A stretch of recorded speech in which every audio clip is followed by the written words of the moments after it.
Bienvenidos al siguiente episodio de Familiares Consortio. Estamos en la segunda parte, en el servicio a la vida. Este es uno de los temas, yo diría, más controversiales a día de hoy a nivel de familia, que les cuesta mucho a papá y mamá y es uno de los problemas a día de hoy, de cuántos hijos quiero tener, bueno, tú que no sé qué, qué tal, que si cuántos quieres tener, cuántos debes tener, que si yo no quiero hijos, que si todos esos temas, vamos a verlo en este momento con lo que aparece en el documento de esta exhortación apostólica de San Juan Pablo II. Pues sin más, vamos allá. Servicio a la vida, la transmisión de la vida. El título, me encanta el título. Cooperadores del amor de Dios creador. Cooperadores del amor de Dios creador. Dios Padre es el creador de todas las cosas, lo visible y lo invisible. Dios creador ha querido cooperar contigo para crear vida. Es decir, que quiere que tú decidas crear vida. Es decir, Dios no crea vida sin ti y tu pareja. Por eso, mediante la unión de un hombre y una mujer, te haces cooperador de la transmisión de la vida y de crear una vida que antes no existía y ahora existe. Después del embarazo, por supuesto. Entonces, Dios ha querido serte cooperador. ¿Eso qué quiere decir? Que te ha regalado el título de co-creador, co-creador. Te vuelves co-creador con Dios mediante tu decisión. Porque si papá y mamá no se unen, no hay vida. ¿Por qué digo esto? Porque hace falta, ya me van a salir diciendo que no, que la mujer puede ahora reproducirse sola porque en la ciencia moderna hace falta un espermatozoide y hace falta un óvulo. Y mediante la unión de un espermatozoide sobre un óvulo se crea la vida. Por lo tanto, somos cooperadores del amor de Dios creador. La pregunta aquí es que si tú estás haciendo algo eh, mediante la ciencia, estás creando una vida de una forma artificial, yo me pregunto si el amor que estás utilizando es también artificial. Es simplemente una pregunta. ¿O es un amor verdadero? Vamos a ver qué nos dice el documento. Dios, con la creación del hombre y de la mujer a su imagen y semejanza, corona y lleva a perfección la obra de sus manos, la lleva a perfección, los llama a una especial participación en su amor y al mismo tiempo en su poder de creador y padre, mediante su cooperación libre y responsable en la transmisión del don de la vida humana. Y aquí viene, este es el tema que genera mucha controversia en los matrimonios a día de hoy, que es qué significa una paternidad responsable. Vamos a ver qué nos dice el documento. Dios tiene un mandato divino sobre la humanidad, es un mandato divino, es decir, el pecado, es decir, pecado es la separación del hombre con Dios, ¿no? Dios, el hombre decide, el hombre y la mujer deciden voluntariamente apartarse de Dios y decir, no quiero hacerte caso. Ese es el primer pecado, la desobediencia. Ahora Dios les, ahora no, esto es antes de la desobediencia, ¿no? Lo digo porque si tú estás casado y tú eres una persona conyugal con tu mujer, la pregunta es si vas a obedecer a Dios libremente, si tú decides libremente obedecer a Dios. Entonces, Dios nos dice a todas las parejas y a todas las familias, Dios nos bendice y nos dice, sed fecundos y multiplicaos, y henchid la tierra y sometedla. Ese es el mandato divino sobre la familia. Por eso es que hablábamos que la persona conyugal es del cuerpo de Cristo, el cuerpo fecundo de Cristo. ¿Eh? Pero no nos vamos a meter ahí porque si no, vamos a estar rato explicando eso. Ahora, continuamos la lectura. Así el cometido fundamental de la familia es el servicio a la vida. ¿Para qué existe tu familia y tu persona conyugal, tu unión matrimonial? Es para el servicio a la vida. Al realizar a lo largo de la historia la bendición original del Creador, transmitiendo en la generación la imagen divina de hombre a hombre. Es decir, que tú estás transmitiendo la imagen divina mediante la co-creación de la vida, por supuesto. ¿Por qué? Porque ese niño, esa niña que van a ser, son imagen y semejanza de Dios. Ya está, se acabó, eso es toda la explicación. Muy bien, la fecundidad es el fruto, es un fruto la fecundidad, es un fruto. Oye, Ricardo, ¿qué pasa con las familias que no pueden tener hijos? Existe, vamos a ver, a lo largo de la historia de la humanidad existen muchísimas, más, mira, los sacerdotes, las monjas, ¿acaso no tienen hijos espirituales? O sea, no estemos pensando de que la fecundidad es solamente corpórea, es también espiritual. Es decir, una pareja que están casados por la Iglesia Católica, un matrimonio que están casados y son una persona conyugal, que no son fecundos y no pueden tener hijos, pueden ser fecundos de muchas otras formas. Pero ¿a qué están llamados? Al servicio a la vida. Lo hemos visto aquí arriba. ¿Dónde está? El servicio a la vida. Eso es lo que estamos llamando fundamentalmente a la familia. Al servicio a la vida. Es decir, que tú, que no puedes tener hijos, puedes servir a la vida, por supuesto, de muchas maneras. Muy bien. La fecundidad es el fruto y el signo del amor conyugal. El testimonio vivo de la entrega plena y recíproca de los esposos. Es una entrega recíproca. Papá se tiene que entregar a mamá y mamá se tiene que entregar a papá. Cuando eso sucede, no hay problemas en el matrimonio.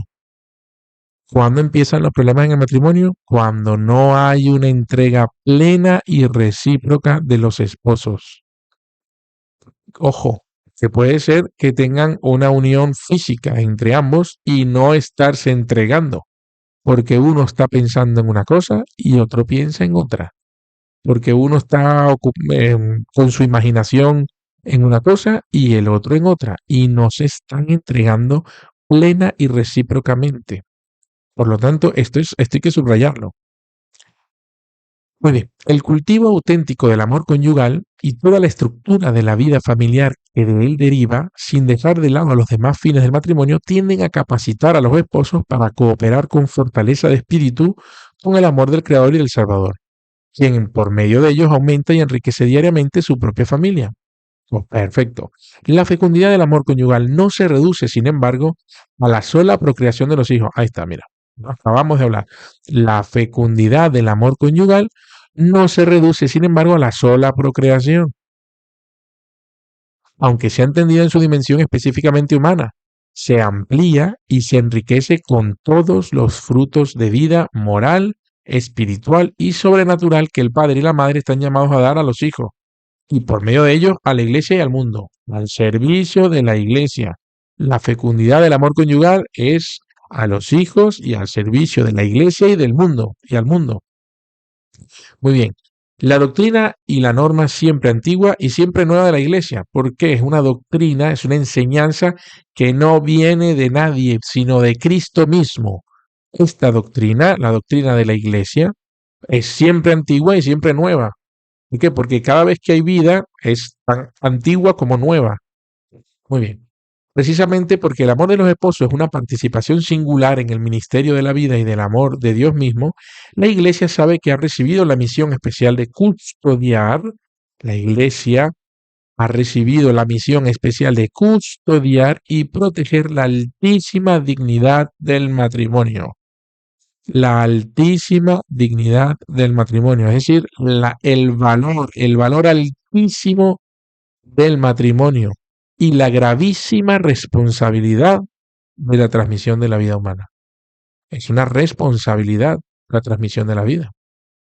De este modo, siguiendo la tradición viva de la comunidad eclesial a través de la historia, el reciente Concilio Vaticano II y el magisterio de mi predecesor Pablo VI, expresado sobre todo en la encíclica Humane Vitae, que lo he comentado en episodios anteriores, que vamos a hacer una temporada completa de la Humane Vitae, que es espectacular.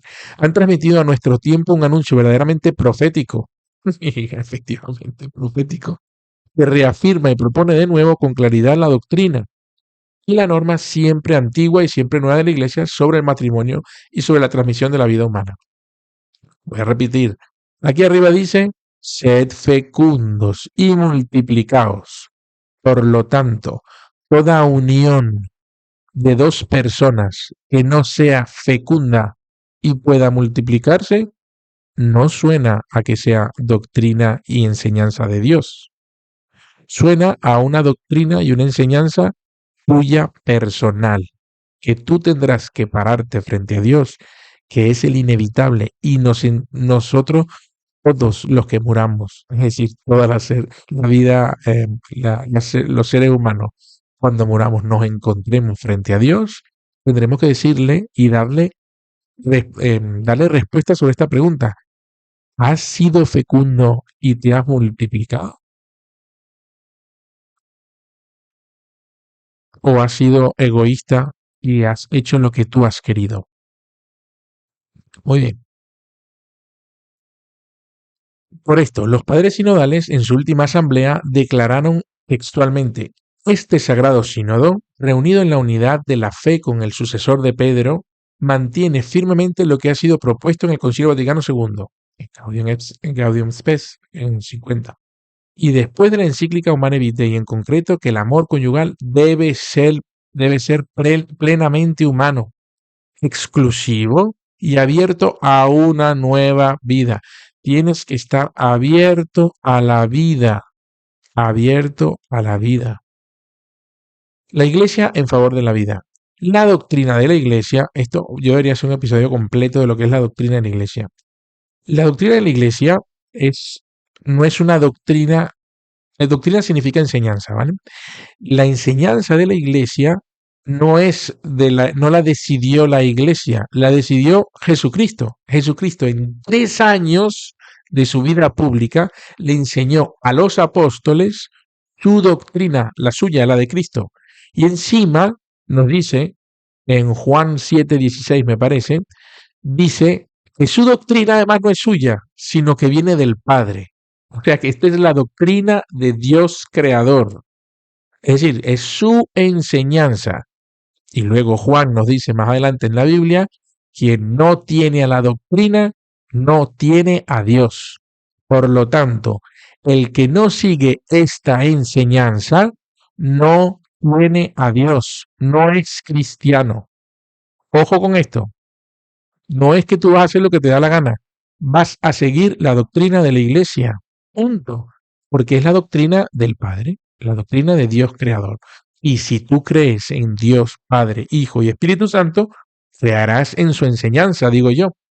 Por lo tanto, no es que vas a hacer lo que te da la gana, sino que vas a hacer lo que Él te enseña. ¿Por qué? Porque Jesucristo dice, yo soy el camino, la verdad y la vida. Si Él es el camino, la verdad y la vida, yo que soy cristiano, quiero caminar en, en la enseñanza de Jesucristo, que es camino, verdad y vida. Entonces, la doctrina de la iglesia, es que digo este tema porque termina siendo un problema, bueno, termina siendo un problema a día de hoy, de que en la familia nos estamos creyendo que podemos hacer lo que nos dé la gana. Podemos decir, no, eso eran mis abuelos que vivían así, o eso son el vecino, el no sé qué, el loco este, yo qué sé. Tú no, si tú eres cristiano y tú sigues bajo unas normas de Cristo que Él enseñó, tú no vas a montarte lo que te dé la gana. De lo contrario, no eres cristiano, te estás haciendo una religión con un carrito de supermercado que pones ahí lo que te da la gana cuando te da la gana. Tú no puedes llegar y pensar de que mi religión, yo hago lo que me da la gana. Me pongo un carrito de supermercado y digo, el aborto sí, la eutanasia no. Porque bueno, el aborto sí, porque ahora no puedo, entonces ahora aborto. Luego, el no sé qué, no, este sí, este mandamiento no me gusta. Esto que dijo San Pablo, esto que la mujer y el hombre, no, no, no, eso tampoco. Y luego, no, no, no, esto no es así. La doctrina de la iglesia es la doctrina de Cristo. Punto. Entonces, si tú quieres ser cristiano y te dices cristiano y quieres comulgar y quieres ir al cielo y estar con Dios, tienes que dejar la desobediencia a un lado y empezar a obedecer. Porque Dios te está diciendo cuál es el único camino, un único bautismo, un, una única perdón de los pecados, una única comunión, una única salvación. No existe otra. Por lo tanto, Si tú quieres ir al cielo y te lo crees y entiendes, pues una cuestión de fe. Si tú realmente crees en Dios, Padre, Hijo y Espíritu Santo, crees que Él tanto amó al mundo que envió a su Hijo único para la salvación de la humanidad y tú quieres salvarte, hombre, yo creo que lo mínimo es que le hagas caso a la enseñanza de Jesucristo. Y la enseñanza dice que la doctrina de la Iglesia se encuentra hoy en una situación social y cultural que la hace a la vez más difícil de comprender. ¿Por qué? Porque la situación social y cultural actual está completamente de espaldas a Dios. Ya antes era como, Dios es el norte, bueno, me voy al noreste o al noroeste, y después paso al este, donde, bueno, ya sabemos que no va mucho hacia Dios, pero por lo menos va para adelante. Ahora es que vamos hacia el sur. Bueno, vamos, no. Esta sociedad y esta cultura va hacia el sur. De frente, ¿no me crees? No hay problema. Ponte a ver los últimos videos musicales que hay. Eso es cultura. Eso es cultura. Cultura moderna. Mira los últimos videos musicales que hay. Completamente anticristianos. Pero no son anticristianos, sino satánicos. Es decir, hacia el sur. Por lo tanto, la doctrina de la Iglesia se encuentra hoy en una situación cada vez más difícil de comprender. Porque si tú siempre vas hacia el sur, cuando te dicen tienes que darte la vuelta, se te hace difícil. Muy difícil. Y es a la vez más urgente e insustituible para promover el verdadero bien del hombre y de la mujer. ¿Por qué digo verdadero? Aquí podemos hablar de, estoy viendo, o sea, me parecen en las redes sociales eh, gente que dice, yo que soy mujer, tengo 40 años, me divorcié de mi marido porque yo ganaba más que él y dije, este hombre no me sirve más, empecé a tener éxito profesional, empecé a acostarme con este, con el otro, con el otro, con el otro, no sé qué, y ahora me doy cuenta de que tengo un vacío brutal. Entonces, yo pregunto, ese éxito que te habían vendido profesional, que se suponía que te llevaba a la felicidad, ¿es verdadero? No. ¿Por qué no es verdadero? Porque no eres feliz. Te has metido en un hueco, te has metido en un hueco enorme. Entonces hay que promover el verdadero bien del hombre y de la mujer, en el cual a veces tenemos que hacer cosas que no nos gustan, pero que nos hacen bien. ¿Quieres un ejemplo? Yo te doy un ejemplo. Lavarse los dientes. Mis hijos, yo tengo 5 hijos y mi esposa está embarazada, ¿no? Para el sexto. Gracias a Dios, estamos muy contentos. Imagínate lo que es lavarse los dientes. ¿Cómo le explicas tú a un niño de 4 años, de 3 años, tienes que lavarte los dientes? No quiero, no quiero, no quiero, no quiero, no quiero. O tienes que ducharte. ¿Qué pasa si no te lavas los dientes? Si tú no te lavas los dientes, que no quieres hacerlo, llega un momento en que viene la caries. Y viene mucho dolor hasta que te tengan que quitar los dientes. Eso lo han vivido mis hijos y estoy seguro que los tuyos también. Entonces, a veces tenemos que hacer lo que no nos gusta por el bien de nuestro cuerpo. Eso mismo sucede con el matrimonio. A veces tenemos que hacer lo que no nos gusta por el bien de nuestra persona conyugal, es decir, por el bien de nuestra unión matrimonial, para que sea hasta que la muerte nos separe. A veces hay que lavar los platos, a veces hay que lavar el váter, a veces hay que planchar, a veces hay que hacer muchas cosas, a veces hay que pedir perdón. Pero hay una sola cosa que yo me atrevo a decir en estos años de casado, que llevo 15 años de casado, hay una sola cosa que hay que hacer siempre, siempre, y es ser humilde, especialmente con tu mujer o con tu pareja. Si tú eres humilde, podrás perdonar, podrás servir, podrás, etcétera, etcétera, etcétera. Y el matrimonio se hace más sencillo y más fácil. Y si nos damos cuenta, el ser humilde es seguir la doctrina de Cristo, que dijo, vengan a mí todos los que están cansados y agobiados, y yo les daré descanso. Pongan mi yugo sobre ustedes, que a veces la enseñanza, la doctrina puede ser un peso, un yugo. Pongan mi yugo sobre ustedes y aprendan de mí, que soy sencillo y humilde de corazón. Así encontrarán descanso para su espíritu, porque mi yugo es fácil de llevar y mi carga ligera. Pero cuando tú te inventas las cosas y haces las cosas a tu manera, terminas poniéndote un yugo más pesado del que te está diciendo Jesucristo que cargue. Es decir, estamos siguiendo la doctrina. Por eso, continuamos la lectura. Dice, se hace cada vez más urgente e insustituible promover el verdadero bien del hombre y de la mujer. Ese verdadero bien es el que te hace a ti ser feliz. En efecto, el progreso científico-técnico que el hombre contemporáneo acrecienta continuamente en su dominio sobre la naturaleza no desarrolla solamente la esperanza de crear una humanidad nueva y mejor, sino también una angustia cada vez más profunda ante el futuro. ¿Por qué? Porque lo queremos controlar todo. Algunos se preguntan si, es decir, y controlar todo es no tener fe. Porque si tú lo quieres controlar todo, ¿tienes fe en que Dios es el que controla tu vida? No, lo respondo yo, no. Entonces, hay cosas que no puedes controlar y hay cosas que sí. Algunos se preguntan si es un bien vivir o si sería mejor no haber nacido. Esto, yo muestro unos vídeos aquí brutales, donde dice, no, que mi papá me tiene que pagar todo. Venga, vamos a ver ese vídeo. Mis papás están obligados a mantenerme toda la vida. ¿Pero por qué? ¿Cómo que por qué? Yo nunca les dije que me tuvieran. Pero, o sea, ahorita pues ya estás viva, o sea, puedes, no sé, estudiar y pues formar una carrera. Ah, claro, ellos tienen que pagarme mis estudios, mi carrera, un doctorado. Ellos tienen que hacerse cargo de todo eso. Mi comida, mis transportes, hasta que yo güey. O sea, pero pues ya después de eso, pues ya te empiezas a ser independiente, vives tú sola y así. No, o sea, yo voy a vivir con ellos siempre. ¿Siempre? Claro, ellos decidieron tenerme, yo no decidí nacer, entonces tienen que mantenerme O sea, toda la vida. toda la vida. Oye, ¿y cuando ya no puedan mantenerte?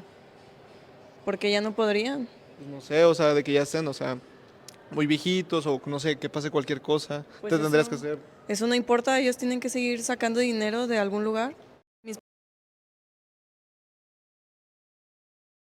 ¿Lo ves? ¿Lo ves? Como habéis visto, entonces, no solamente cada vez una angustia más profunda, sino que algunos se preguntan si es un bien vivir o si sería mejor no haber nacido, como esta chica que acabamos de ver. Dudan de si es lícito llamar a otros a la vida, lo cual es quizás maldecirán su existencia en un mundo cruel cuyos terrores no son ni siquiera previsibles. Otros piensan que son los únicos destinatarios de las ventajas de la técnica y excluyen a los demás, a los cuales imponen medios anticonceptivos o métodos aún peores. Otros todavía cautivos son, como son de la la mentalidad consumista y con la única preocupación de un continuo aumento de bienes materiales, como el que acabo de comentar. Acaban por no comprender y por consiguiente rechazar la riqueza espiritual de una nueva vida humana. Y además de eso, te puedo decir, como padre de 6 niños, lo que eso te aporta a la vida. De hecho, tenía un compañero que me decía, ¿cómo puedes tener tú tantos niños si ahora eres malo? Y muchas gracias. Dice, ¿por qué tú piensas que soy malo? Dice, porque ahora tus hijos tienes que dividir la atención en tus hijos. En vez de darle toda la atención a uno, tienes que dividir el cariño y dividir la atención. Y yo lo que le dije fue, me perdona, pero claro, él tiene un solo hijo, y yo lo que le dije fue, me perdonas, pero la vida, la atención y el cariño no se divide, se multiplica. Cuando tú tienes un hijo, es como si tuvieras la visión de ver un color. Ves el color azul. De repente tienes otro hijo y ese color es ahora amarillo. Y has descubierto un nuevo color completamente distinto. Y de repente otro es rojo, y luego otro es rosa, y luego el otro es morado. Cuando vas a ver, tienes una visión mucho más amplia de lo que es la vida, de lo que es la vida y lo que es crear vida. Por lo tanto, es una riqueza espiritual de una nueva vida humana. Toda vida humana es una riqueza espiritual, porque todo hombre es capaz de Dios. Y ver cómo mis hijos se quieren entre ellos, también se rechazan y se caen a golpes, todo lo que tú quieras, pero cómo se perdonan o interceden por ellos, eso es increíble, ¿eh? Se ve una riqueza espiritual brutal en cada vida humana. La razón última de estas mentalidades es la ausencia en el corazón de los hombres. Efectivamente. Aquí está el problema. ¿Cuál es el problema de la sociedad actual? Que hay una ausencia en el corazón de los hombres de Dios. No hay ausencia. Perdón, no está Dios. La sociedad actual ha querido rechazar a Dios. cuyo amor solo es más fuerte que todos los posibles miedos del mundo y los puede vencer. Es que no puedo tener niños, es que no puedo porque no lo puedo pagar. ¿Tú crees que yo puedo pagar 6 niños? No puedo. Y todos los que me conocen, que están viendo este video, te lo pueden poner en los comentarios. Mi cuenta bancaria es un milagro mes a mes. Es un milagro. O sea, de la nada sale el dinero y se pone todo a cero y no es negativo. Entonces, es un milagro. Confía en Dios, confía en su providencia. Quítate los posibles miedos del mundo, quítatelo. Ha nacido, sí, una mentalidad contra la vida, anti-life mentality, como se ve en muchas cuestiones actuales. Piénsese, por ejemplo, en un cierto pánico derivado de los estudios de los ecólogos y futurólogos sobre la demografía, que a veces exageran el peligro que representa el incremento demográfico para la calidad de la vida. Efectivamente. Aquí lo que hay es una cuerda de personas que lo que hacen es decir tonterías y lo que muestran es su malcriadez y su egoísmo en el querer controlarlo todo. Yo tengo derecho a la vida, pero los que no han nacido no tienen derecho a la vida. Y luego lo llaman de ecología. Eso es ecológico. Yo te voy a decir lo que es ecológico. Hablemos de ecología. Yo tengo 5 hijos, voy a tener 6 hijos. Te voy a contar, el abrigo que utilizan en invierno se lo han pasado de hermano a hermano. Te pregunto, ¿no es eso ecológico? La ropa que utilizan. Ahora te pregunto, por ejemplo, solo por hablar por la ropa y zapatos. Pregunto yo, ¿las familias monoparentales no están obligadas a tener un pack de ropa distinto en cada hogar diferente para poder llevar su niño al colegio y poder sacarlo los fines de semana? Y yo te pregunto, ¿es eso ecológico? Ecológico es la familia numerosa. Eso es lo que es ecológico. Si tú no le permites la vida a los niños, te pregunto, ¿cómo nacerá Mozart, el próximo Mozart? ¿Cómo nacerá el niño o la próxima persona que cure el cáncer si tú no lo dejas nacer? Pero lo que tú quieres es controlarlo todo, controlar lo que tú quieres. Es decir, tú vivas cómodamente en tu malcriadez y en tu egocentrismo. Eso es lo que pasa. Y después lo enmascaran de ecología, pero de ecología no saben nada. Pero la Iglesia cree firmemente que la vida humana, aunque débil y enferma, es siempre un don espléndido del Dios de la bondad. Contra el pesimismo y el egoísmo, este es el cáncer de nuestra época. Es que de verdad, lo digo porque lo he vivido, lo vivo en mi matrimonio. Yo mismo me doy cuenta de lo egoísta que soy a veces. Y cuando lo veo y lo vivo, digo, Dios mío, arráncame este egoísmo que ofusca el mundo. La iglesia está en favor de la vida. La iglesia está en favor de la vida. Y si tú eres iglesia, tienes que estar a favor de la vida. Y en cada vida humana sabe descubrir el esplendor de aquel sí, de aquel amén, que es Cristo mismo. Al no, que invade y aflige al mundo, contrapone este sí viviente, defendiendo de este modo al hombre y al mundo de cuantos acechan y rebajan la vida. Por supuesto. La Iglesia está llamada a manifestar nuevamente a todos, con un convencimiento más claro y firme, su voluntad de promover con todo medio y defender contra toda insidia la vida humana en cualquier condición o fase de desarrollo que se encuentre. Perfecto. Por esto la Iglesia condena como ofensa grave a la dignidad humana y a la justicia todas aquellas actividades de los gobiernos o de otras autoridades públicas que tratan de limitar cualquier modo la libertad de los esposos en la decisión sobre los hijos. Aquí nadie puede limitar la libertad de los esposos en la decisión de los hijos. Ojo, que ni siquiera el sacerdote ni el papa puede meterse en la decisión de los esposos sobre los hijos. Eso es una decisión conyugal. Pero para que veáis que la iglesia aboga por la libertad de los esposos en la decisión de los hijos. Y además de eso, rechaza a quien sea que trate de limitar la libertad de los esposos, inclusive ella misma. Por consiguiente, hay que condenar totalmente y rechazar con energía cualquier violencia ejercida por tales autoridades en favor del concepcionismo e incluso de la esterilización y del aborto procurado. Dígame los que esterilizan favor, es que esto es mejor no decirlo, pero es un puro escándalo. Está lleno de escándalo. La cultura moderna está llena de escándalo. Al mismo tiempo, hay que rechazar como gravemente injusto el hecho de que en las relaciones internacionales la ayuda económica concedida para la promoción de los pueblos esté condicionada a programas de anticoncepcionismo, esterilización y aborto procurado. Es decir, no, yo más preservativo, más píldora, más aborto, más no sé qué. Y tú dices, ¿y yo que quiero tener hijos? No, tú no, fuera. Más anticoncepciones, más esterilización, más no sé cuánto. Y entonces, o sea, los que queremos tener hijos no podemos. No hay ayuda para los que queremos tener hijos. Hace poco vi a una persona que le entrevistaban y decía, no, es que en España está siendo cada vez peor. Y decían, ¿y por qué? No, porque tiene mucha ayuda para la gente que quiere tener hijos. Y yo digo, sí, de verdad, que lo diga cualquier familia numerosa aquí, ¿cuál es la ayuda? ¿Quieres que te diga cuál es mi ayuda? Te la cuento. Te cuento cuáles son las ayudas para familias numerosas. Y eso que estamos en Europa, ¿eh? Yo quiero ver cuál es la ayuda para las familias numerosas en Latinoamérica. Sin ir muy lejos, en Latinoamérica, de donde también vengo. Cero, cero ayuda, cero. Ese es tu problema. ¿Quién te manda a haberte acostado con tu mujer? Eso es lo que dicen. Entonces, para que el plan divino sea realizado cada vez más plenamente, este es el siguiente tema. Es necesario que el plan divino sea realizado cada vez más plenamente. La Iglesia es ciertamente consciente también de los múltiples y complejos problemas de hoy. En muchos países afectan a los esposos en su cometido de transmitir responsablemente la vida. Conoce también el grave problema del incremento demográfico, como se plantea en diversas partes del mundo, con las implicaciones morales que comporta. Es decir, hay sitios donde es un problema, que no sé qué, etcétera, etcétera. Ya te digo yo que donde estamos nosotros no hay problema.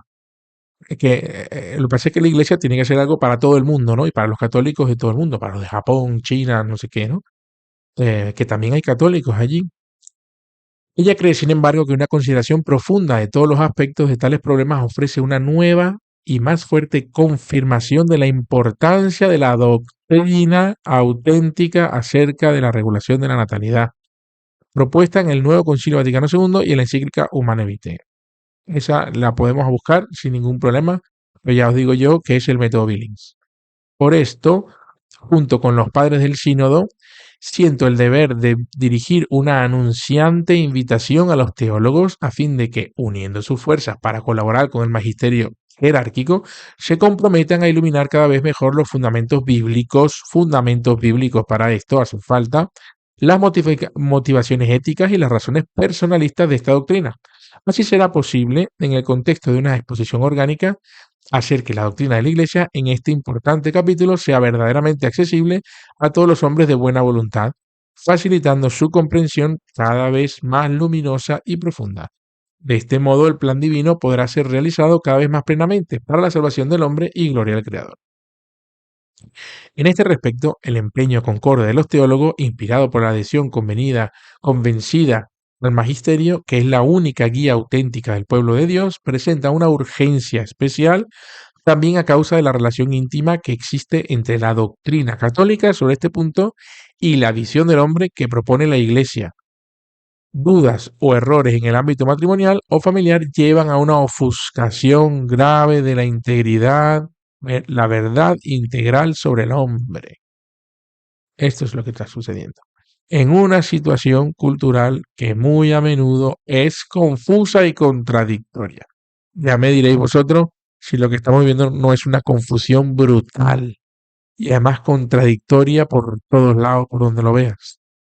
La aportación de la iluminación y profundización que los teólogos están llamados a ofrecer en el cumplimiento de su cometido específico tiene un valor incomparable y representa un servicio singular altamente meritorio a la familia y a la humanidad. Muy bien. En la visión integral del hombre y de su vocación. Vocación es llamada. El hombre tiene una llamada, ¿no? En el contexto de una cultura que deforma gravemente o incluso pierde el verdadero significado de la sexualidad humana, oye, este documento es 1980-1981. Ya me diréis vosotros lo que hay a día de hoy. Porque la desarría arraiga de su referencia a la persona. Es decir, hay un problema de identidad. Si seguimos quitando el verdadero significado de la sexualidad humana, genera un problema de identidad. La Iglesia siente más urgente e insustituible su misión de presentar la sexualidad como valor y función de toda la persona creada, varón y mujer, a imagen de Dios.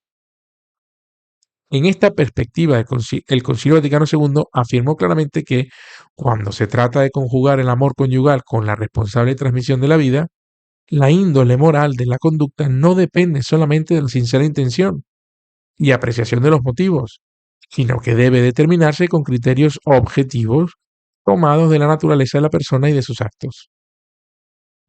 Criterios que mantienen íntegro el sentido de la mutua entrega y de la humana procreación. Es decir, dentro del matrimonio lo que es crucial es una entrega mutua plena, completa. Si no es así, empiezan los problemas matrimoniales. Me vuelvo a decir, para yo de lo que he visto y aprendido en mi vida, el problema matrimonial comienza cuando no hay una mutua entrega plena entre ambos esposos, entretejidos con el amor verdadero.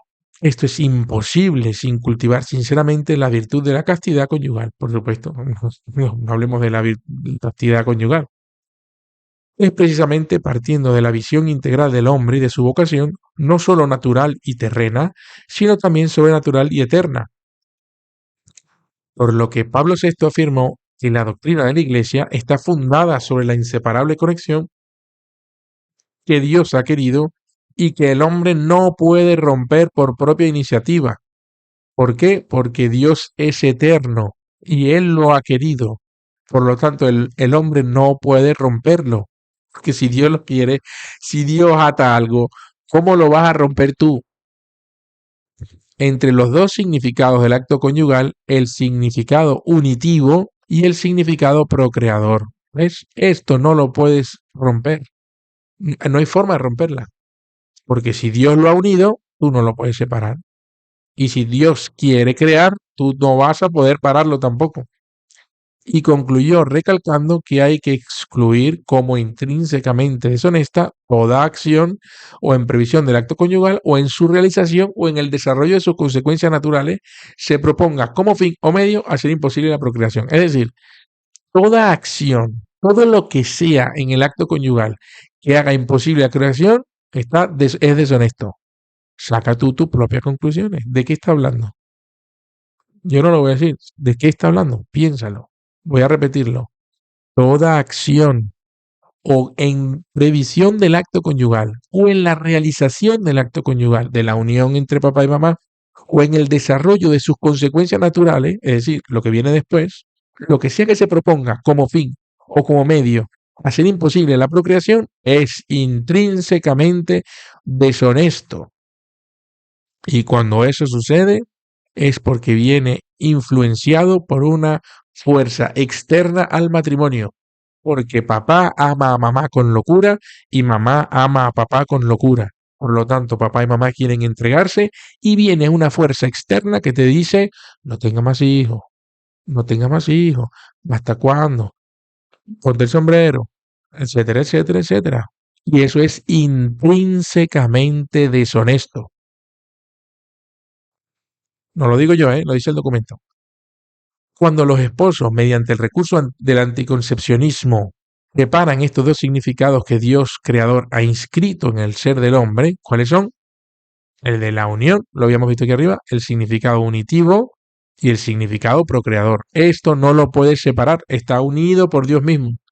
Entonces, cuando los esposos, mediante cualquier recurso, aquí dice el recurso del anticoncepcionismo, separan estos dos significados que Dios creador ha inscrito en el ser del hombre y de la mujer, y en el dinamismo de su comunión sexual, se comportan como árbitros del designio divino y lo controlan y envilecen la sexualidad humana. De hecho, le quitas hasta valor. Y con ella la propia persona del cónyuge alterando su valor de donación total. ¿Por qué? Porque estás dejando de donarte, estás dejando de entregarte. Hay algo en medio que no permite que papá y mamá se unan plenamente. ¿Mm? así al lenguaje natural que expresa la recíproca donación total de los esposos, el anticoncepcionismo impone un lenguaje objetivamente contradictorio. Es decir, el de no darse al otro totalmente. Hay algo en medio que separa a papá de mamá. Se produce no solo el rechazo positivo de la apertura a la vida, es un rechazo positivo de la apertura a la vida, sino también una falsificación de la verdad interior del amor conyugal, llamado a entregarse en plenitud personal. Es decir, lo que está sucediendo realmente es que uno de los dos no quiere entregarse plenamente al otro porque tiene una consecuencia, por supuesto. Porque esa entrega conyugal, perdón, esa entrega conyugal hace algo, y hace algo en la persona conyugal, en ambos. Al unirse ambos son una sola cosa. Y eso tiene una repercusión. ¿Qué repercusión tiene? El hombre ama más. El hombre se vuelve más fiel, se entrega más a su mujer. Y la mujer recibe y acepta más al hombre. Ahí, eso tiene una consecuencia. Esa es la consecuencia. Aprendemos a amar más. El problema es que al poner algo, lo que sea, que pongas, que hace que papá y mamá no se unan completamente, estamos haciendo que papá y mamá no puedan aprender a amar más, sino que se queden con la cantidad de amor que tienen a día de hoy. Es decir, no estás creciendo ni madurando en el amor. Y yo me imagino que tú quieres madurar en el amor. Pues si tú quieres madurar y crecer en el amor, tienes que entregarte plenamente a tu pareja. En cambio, cuando los esposos, mediante el recurso a periodos de infecundidad, esto es el método Billing. Es distinto, ¿por qué? Porque si tienes una conexión haces esa unión, esa entrega total entre hombre y mujer, en el momento en que la mujer es infecunda, ahí no hay nada que separe la unión entre papá y mamá. Eso es lo que está sucediendo, ¿ves? Por eso, voy a repetirlo. Cuando los esposos, mediante el recurso a periodos de infecundidad, respetan la conexión inseparable de los significados unitivo y procreador de la sexualidad humana, es decir, yo me estoy entregando plenamente, ella se entrega plenamente, no hay nada que nos separa, pero no se produce vida. No se produce vida porque en este momento no es fecunda la mujer. Es decir, la mujer tiene un periodo de fecundidad durante el mes y hay otro periodo en el cual no es fecunda. Pues ya está. Entonces, fíjate lo que dice aquí, se comportan como ministros del designio de Dios y se sirven de la sexualidad según el dinamismo original de la donación total, sin manipulaciones ni alteraciones. Continuamos. A la luz de la misma experiencia de tantas parejas de esposos y de los datos de las diversas ciencias humanas, la reflexión teológica puede captar y está llamada a profundizar la diferencia antropológica y al mismo tiempo moral que existe entre anticoncepcionismo y el recurso a los ritmos temporales. Se trata de una diferencia bastante más amplia y profunda de lo que habitualmente se cree, y que implica en resumidas cuentas dos concepciones de la persona y de la sexualidad humana, irreconciliables entre sí. La elección de los ritmos naturales comporta la aceptación del tiempo de la persona, es decir, de la mujer, y con esto la aceptación también del diálogo, del respeto recíproco, de la responsabilidad común, del dominio de sí mismo. ¿Qué está diciendo aquí esto? Están hablando del método Billings. El método Billings es, lo podéis buscar en internet, pero hago un pequeño resumen. La mujer es fecunda 2, 3 días al mes. Entonces, lo que está diciendo este documento es que si ambos utilizan el momento en el cual la mujer no es fecunda para tener esa unión plena entre papá y mamá, entonces lo que está diciendo es que se implica, en resumidas cuentas, dos concepciones de la persona y la sexualidad humana. Es decir, esta elección de los ritmos naturales comporta la aceptación del tiempo de la persona. Es decir, papá tiene que aceptar de que hay un tiempo, y mamá también, tiene que aceptar de que hay un tiempo en el cual es fecunda. Y con esto la aceptación también del diálogo, es decir, tenemos que dialogar. No se puede hoy, sí se puede hoy. Del respeto recíproco, hay que respeto recíproco al cuerpo de la otra persona, de la responsabilidad común, del dominio de sí mismo, es decir, me voy a controlar hoy y me voy a controlar en este día por una razón específica, que es algo mayor, que es la entrega plena mía hacia mi pareja. Y esto te hace crecer como persona, te hace crecer un montón, el dominio de ti mismo, vamos, es una virtud al final. Entonces, aceptar el tiempo y el diálogo significa reconocer el carácter espiritual de esta unión matrimonial. Hay un carácter espiritual. Vuelvo a releer, ¿eh? Aceptar el tiempo, estos tiempos, y el diálogo significa reconocer el carácter espiritual y a la vez corporal de la comunión conyugal, como también vivir el amor personal en su exigencia de fidelidad. Ya te puedo comentar, en el momento en que tú empieces a dialogar, a dominarte, a etcétera, etcétera, dentro del matrimonio, a entender, a aceptar, empieza a crecer más tu matrimonio. Empieza a crecer el amor que tú sientes por tu esposa y por tu esposo. Porque nosotros somos mucho más que sexo. Y como somos mucho más que eso, entonces se vuelve también una entrega el no tener esa unión conyugal porque puedes descubrir de que hay muchas formas de unión conyugal. Por ejemplo, una mirada.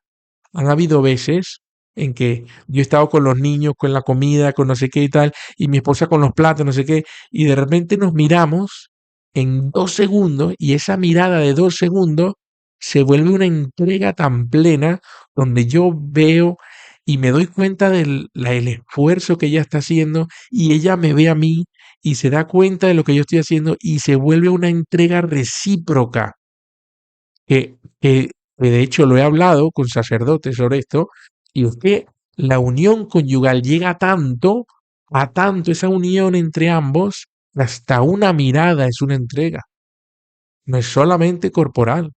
Por eso digo, bueno, yo no, el documento, por eso dice que aceptar el tiempo y el diálogo significa reconocer el carácter espiritual y a la vez corporal de la comunión conyugal. Empiezas a aprenderlo, te cambia, ya te digo yo que te cambia, como también vivir el amor personal en su exigencia de fidelidad. En este contexto, la pareja experimenta que la comunión conyugal es enriquecida, va a empezar a ser más feliz, va a empezar a ver la vida conyugal de otra manera, por aquellos valores de ternura, mira que lo digo, y lo estoy hablando con ternura, ¿verdad que sí? Por aquellos valores de ternura y afectividad, se vuelve algo más tierno y con más afectividad, que constituyen el alma profunda de la sexualidad humana. Lo repito, ¿eh? Constituyen el alma profunda de la sexualidad humana, incluso en su dimensión física, tal cual lo que acabamos de hablar. De este modo, la sexualidad es respetada y promovida en su dimensión verdadera y plenamente humana, y no usada como un objeto que, rompiendo la unidad personal del alma y cuerpo, contradice la misma creación de Dios en la trama más profunda entre naturaleza y persona. Es decir, hay una separación y una diferencia brutal entre el anticoncepcionismo y el unirme a mi pareja y entregarme plenamente en el momento en que no es fecunda. Claramente que lo es. Muy bien, continuamos. La iglesia, maestra y madre para los esposos en dificultad. ¿Qué está diciendo aquí? La iglesia está para servir como maestra y madre, es un servicio, ¿eh? Para los esposos en dificultad. Si ser madre no es servir, y no es un servicio, vamos, y no es un sacrificio, ahí ya está. La iglesia es maestra y madre para los esposos en dificultad. ¿Qué hacen los esposos cuando empiezan a tener problemas? A pagar un psicólogo, págate el no sé qué, ahora un no sé, terapista de pareja, terapista no sé cuánto, y vámonos de viaje, tal. Pero ¿y por qué no vas a hablar con un cura? No, va a estar viendo con un cura sobre matrimonio. Si ellos no están casados, ellos no saben nada de eso. Ahí tiene la iglesia, maestra y madre para los esposos en dificultad. Lo digo porque los que me conocen saben y que están separados, saben que hemos hablado sobre que no han ido a la iglesia en su momento de dificultad. Y vas a la iglesia en tu momento de dificultad, te aseguro que encontrarás la solución a tu problema. Y estamos en el título, no hemos empezado, no he empezado a leer. También en el campo de la moral conyugal, la iglesia es y actúa como maestra y madre. Por supuesto, como maestra. no se cansa de proclamar la norma moral que debe guiar la transmisión responsable de la vida. De tal norma, la Iglesia no es ciertamente ni la autora ni el árbitro. La Iglesia nunca va a ser el árbitro de esto sí lo puedes hacer, esto no sé cuánto, al día no. O sea, la Iglesia no busca eso, sino que en obediencia a la verdad que es Cristo, Cristo es camino, verdad y vida, la Iglesia que busca obedecer a la verdad que es Cristo, cuya imagen se refleja en la naturaleza. Y como Cristo es camino, verdad y vida, ellos van a decirte cuál es el camino para que tú verdaderamente seas feliz y tengas vida, cuya imagen se refleja en la naturaleza y en la dignidad de la persona humana, la dignidad de la persona humana. La Iglesia interpreta la norma moral y la propone a todos los hombres de buena voluntad, sin esconder las exigencias de radicalidad y de perfección. ¿Por qué? Porque Jesucristo decía, sed perfecto como mi Padre es perfecto, o sed santos como mi Padre es santo. Como madre, la Iglesia se hace cercana a muchas parejas de esposos que se encuentran en dificultad sobre este importante punto de la vida moral. Conoce bien su situación, a menudo muy ardua y a veces verdaderamente atormentada por dificultades de todo tipo, no solo individuales, sino también sociales. Oye, que te voy a decir algo, que tú puedes tener 20 años de casado, 30 años de casado, que parece muchísimo, o 5 años de casado y lo vas a hacer diferente. La iglesia tiene 2000 años tratando con familias. ¿No crees tú que la iglesia sabrá algo sobre la familia?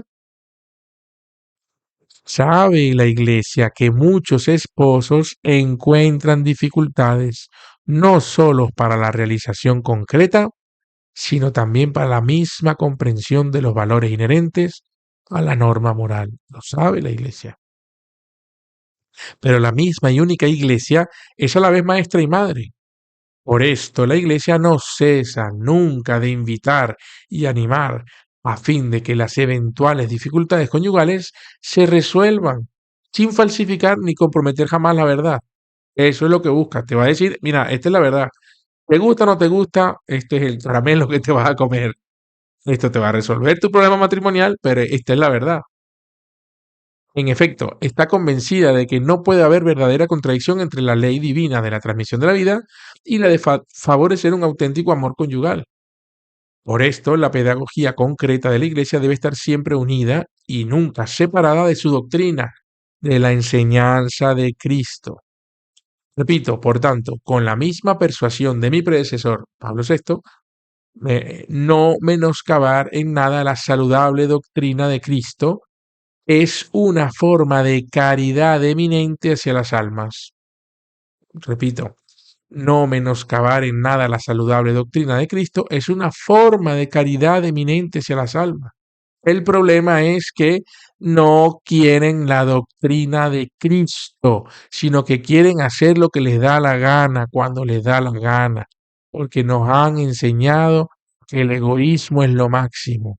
Nos han enseñado a competir, te han enseñado con toda tu vida. Desde el colegio tienes que competir por quién es el primero en la clase, competir por más dinero, competir por esto, competir por lo otro, y quién tiene el matrimonio mejor, y quién tiene más hijos, y quién tiene... Deja de competir. Jesucristo no te llama a competir. Te habla de que, mira, no menoscabar en nada la saludable doctrina de Cristo es una forma de caridad eminente hacia las almas. Por eso hay que dejar el egoísmo, porque si te enseñan a competir, te enseñan a ser egoísta.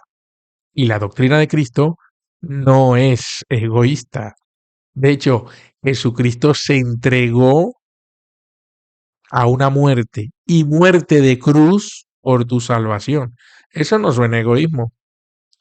Por otra parte, la auténtica pedagogía eclesial revela su realismo y su sabiduría solamente desarrollando un compromiso tenaz y valiente en crear y sostener todas aquellas condiciones humanas, psicológicas, morales y espirituales que son indispensables para comprender y vivir el valor y la norma moral. ¿Cuál es el problema? Que todos los demás te hablan de psicología, pero la moral, quítala. Y lo espiritual, más aún. Por eso digo yo que van para el sur. Y de hecho, a nivel psicológico, ¿Qué es lo que te están diciendo ahora con lo del género? No, como se va a suicidar, pues entonces vamos a cambiarle la identidad. O sea, es que ya ni psicología. O sea, aquí la doctrina actual es psicología fuera, moral fuera, espiritual fuera. Vamos a hacer lo que nos dé la gana. Y después estamos todos como locos, ¿no? No hay duda de que entre estas condiciones No hay duda de que entre estas condiciones se deben incluir la constancia y la paciencia. O sea, pura virtudes. ¿Qué te están diciendo aquí? Hay que construir virtudes en el matrimonio. La constancia, la paciencia, la humildad y fortaleza de ánimo, la confianza filial en Dios. Filial significa hijo de que Él es tu padre, familia. La confianza filial en Dios. Tus hijos confían en ti, no vas a confiar tú en Dios. Y en su gracia. El recurso frecuente a la oración. Este es otro de los problemas. Muchos matrimonios no oran. Y como no oran juntos, yo el primero, 15 años de casado y anoche oramos por primera vez. Estoy súper contento. Oramos juntos, ¿eh? Cada uno por separado, pero oramos juntos. El problema es que a día de hoy ni siquiera se ora por separado. Y no hablemos de los sacramentos de la Eucaristía y la reconciliación. Voy a repetir lo que dice aquí. No hay duda de que entre estas condiciones se debe de incluir la constancia, la paciencia, la humildad y la fortaleza de ánimo, la confianza filial de hijo de Dios y que Él es tu Padre, y en su gracia, su gracia que es su regalo que te da para sobrellevar todas las cosas en tu matrimonio, el recurso frecuente a la oración y a los sacramentos de la Eucaristía y de la reconciliación, que es la confesión.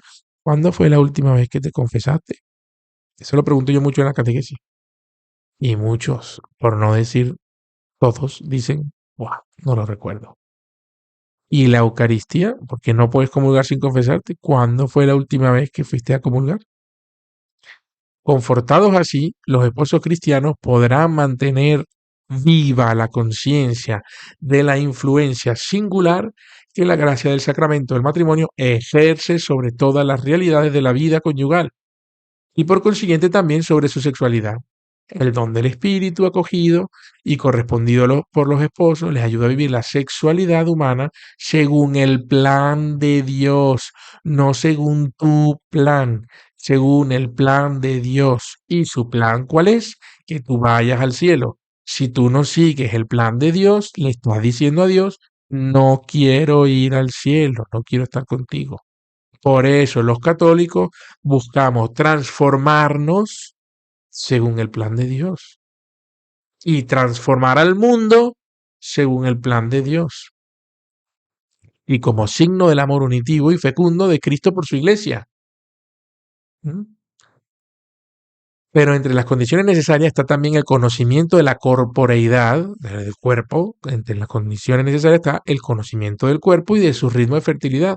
En tal sentido, conviene hacer lo posible para que semejante conocimiento se haga accesible a todos los esposos y ante todas las personas jóvenes, mediante una información y una educación clara, oportuna y seria por parte de parejas, de médicos y de expertos. Ve a tu parroquia, te aseguro que hay alguien que sabe en lo que le dices a tu párroco, oye, mira, quiero ver sobre lo que es el método Billing, te va a poner a alguien en la parroquia que sabe y es experto y posiblemente médico, que es el que sabe de esto, de los ritmos, ¿eh? Lo digo por eso. El conocimiento debe desembocar además la educación al autocontrol, que es lo que se busca con este método, el autocontrol. De ahí la absoluta necesidad de la virtud de la castidad y de la educación permanente en ella. Según la visión cristiana, la castidad no significa absolutamente rechazo ni menosprecio de la sexualidad humana. Significa más bien energía espiritual que sabe defender el amor de los peligros del egoísmo y de la agresividad y sabe promoverlo hacia su realización plena. Pablo VI, con intuición profunda de sabiduría y amor, no hizo más que escuchar la experiencia de tantas parejas de esposos cuando en su encíclica escribió el dominio del instinto. Vamos, esto es 1900. Es que esto es lo que a mí me enfada, porque digo, es que no le hemos hecho caso a ningún papa, no le hemos hecho caso. El dominio del instinto, mediante la razón y la voluntad libre, impone sin ningún género de duda una ascética para que las manifestaciones afectivas de la vida conyugal estén en conformidad con el orden recto y particularmente para observar la continencia periódica. ¿Verdad? Esta disciplina propia de la impureza perdón, aquí. Esta disciplina propia de la pureza de los esposos, lejos de perjudicar el amor conyugal, le confiere un valor humano más sublime.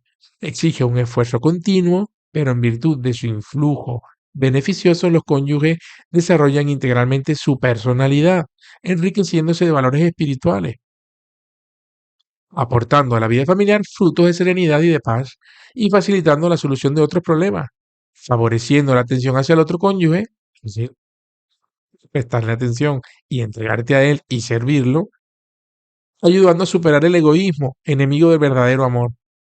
El egoísmo, el egoísmo, egoísmo, el enemigo del verdadero amor. Te estás preguntando cuál es tu problema conyugal, el egoísmo, y enraizado más en su sentido de responsabilidad. Los padres adquieren así la capacidad de un influjo más profundo y eficaz para educar a los hijos. Itinerario moral de los esposos. Es siempre muy importante poseer una recta concepción del orden moral, de sus valores y normas. La importancia aumenta cuanto más numerosas y graves sean las dificultades para respetarlo, por supuesto. El orden moral, precisamente porque revela y propone el designio de Dios creador, no puede ser algo mortificante para el hombre ni algo impersonal. Al contrario, respondiendo a las exigencias más profundas del hombre creado por Dios, se pone al servicio de su humanidad plena con el amor delicado y vinculante con que Dios mismo inspira, sostiene y guía a cada criatura hacia su felicidad. Pero el hombre llamado a vivir responsablemente el designio sabio y amoroso de Dios es un ser histórico que se construye día a día con sus opciones numerosas y libres. Por esto, él conoce, ama y realiza el bien moral según diversas etapas de crecimiento. Aquí no hemos dicho nada nuevo. También los esposos en el ámbito de su vida moral están llamados a un continuo camino, sostenidos por el deseo sincero y activo de conocer cada vez mejor los valores que la ley divina tutela y promueve, y por la voluntad recta y generosa de encarnarlos en sus opciones concretas. Ellos, sin embargo, no pueden mirar la ley como un mero ideal que se puede alcanzar en el futuro, sino que deben considerarla como un mandato de Cristo, Señor, a superar con valentía las dificultades. Es decir, es cargar con tu cruz. Por ello, la llamada la ley de la gradualidad o camino gradual no puede identificarse con la gradualidad de la ley, como si hubiera varios grados o formas de precepto en la ley divina para los diversos hombres y situaciones. Es decir, no es un carrito de supermercado. Todos los esposos, según el plan de Dios, están llamados a la santidad en el matrimonio. ¿Para qué te casaste? Para ser santo. Y esta excelsa vocación se realiza en la medida en que la persona humana se encuentra en condiciones de responder al mandato divino con ánimo sereno, confiando en la gracia divina y en la propia voluntad.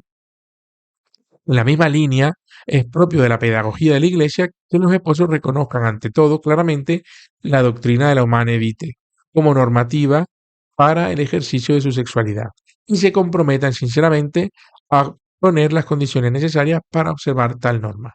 Esta pedagogía, esta enseñanza, como ha puesto de relieve el sínodo, abarca toda la vida conyugal.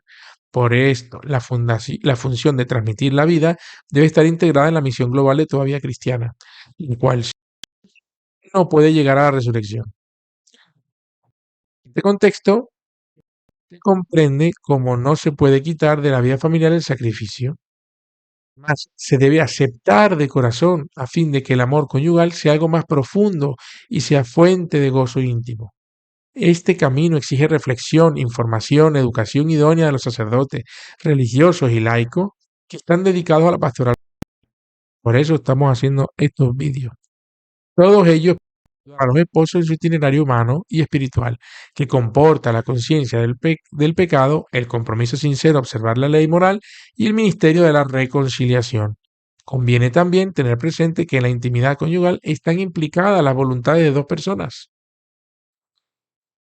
la intimidad conyugal están implicadas las voluntades de dos personas, llamadas sin embargo a una armonía de identidad y de comportamiento. Esto exige no poca paciencia, simpatía y tiempo. Singular importancia tiene la unidad de juicios morales y pastorales de los sacerdotes. La unidad buscada y asegurada cuidadosamente para que los fieles no tengan que sufrir ansiedades de conciencia, que también sucede muchísimo en el matrimonio.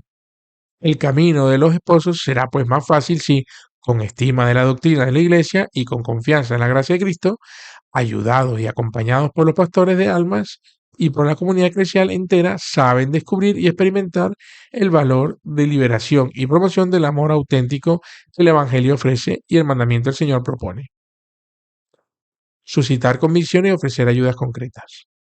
Aquí habla sobre toda la ayuda que ofrece la Iglesia, como la educación, etcétera, el derecho de ver educativo de los padres, etcétera, etcétera. Entonces lo que vamos a hacer es que esto lo vamos a hacer en el siguiente episodio.